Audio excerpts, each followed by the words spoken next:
In biblical days, significant contributions flowed into the Jerusalem temple as a result of the obligation of the people of Israel to present tithes of their crops and their increase in flocks and herds. I'll repeat that. In temple days, contribution flowed into the Jerusalem temple as a result of the obligation of the people of Israel, the Hebrews, to present tithes of their crops, increase of flocks and herds, not money. I'll focus on that very soon. The Hebrew number 10 is pronounced Eser.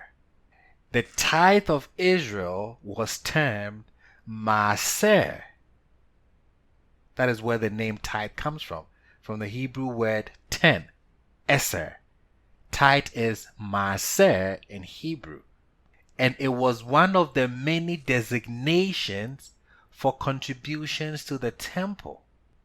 If you read Deuteronomy 12:6, there are many contributions that Israel was supposed to bring to the temple, and Maaser, which is the tithe, was one of them. Deuteronomy 12:6 reads,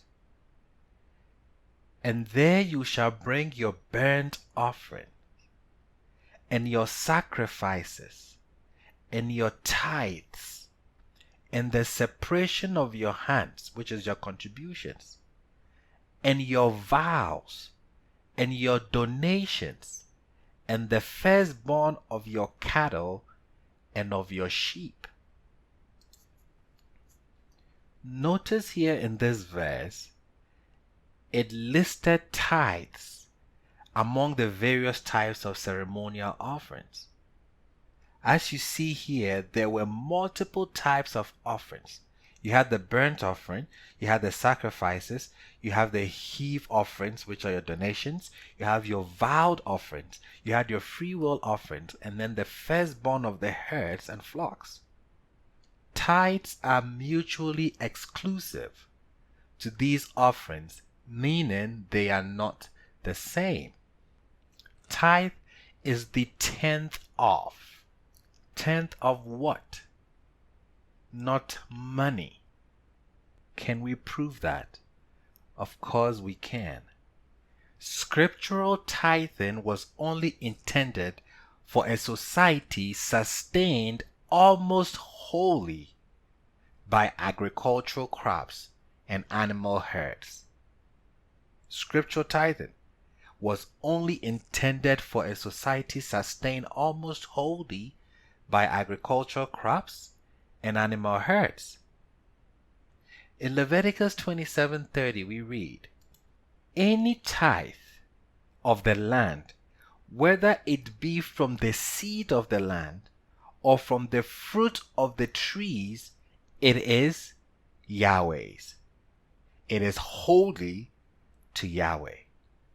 Leviticus 27:32, "Any tithe of cattle or flock, of all that pass under the rod, the tenth shall be holy to Yahweh." Deuteronomy 14:22, "You shall tithe all the seed crop that the field gives forth, year by year, and you shall eat before Yahweh your Elohim in the place he chooses to establish his name therein. The tithes," pay attention, "of your grain, your wine, your oil, and the firstborn of your cattle and of your sheep, so that you may learn to fear Yahweh your Elohim all the days." Nehemiah 10:37, "And the firstborn of our sons and of our animals, as is written in the Torah, and the firstborn of our cattle and our flocks, to bring to the temple of our Elohim, to the priests who minister in the temple of our Elohim. If you paid close attention, you will notice that the tithe that God wanted was not from money. He wanted the tithe from the land, animals, and birds. Now, one may argue that money was not universally available and that barter trade or the barter system must have been used for most transactions. A lot of people say that. A lot of pastors say that. Back then, they did not use money. They did barter trade. That is why animals and crops was required. But now, we have money, so we use money. That is not accurate. And this argument is not biblical. Anybody who makes such an argument hasn't read their Bible.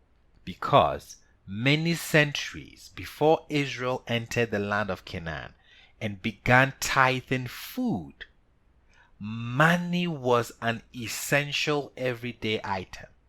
I'll repeat that.